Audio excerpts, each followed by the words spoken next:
So this is This the fans on. Yeah, but there's nothing there. And that's where the fan's there's off. nothing there. Don't look at the other thing. Right, I'm showing the Yeah, difference. right. This is where the fans were on, Right. and here's where you turned them off.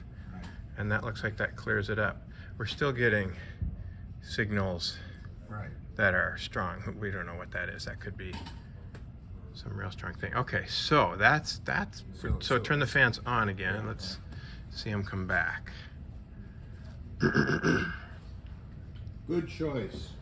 So this is the Kiwi SDR connected to the antenna cable that runs over to Bark and is connected to the lightning arresting block, and then on the top side we have a 50 ohm terminator. And now Dick just turns the fans back on.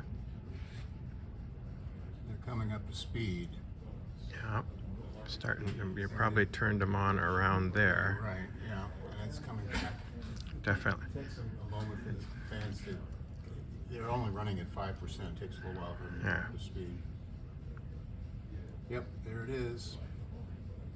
Yeah, it comes up brighter and brighter. So, So do we think this is on the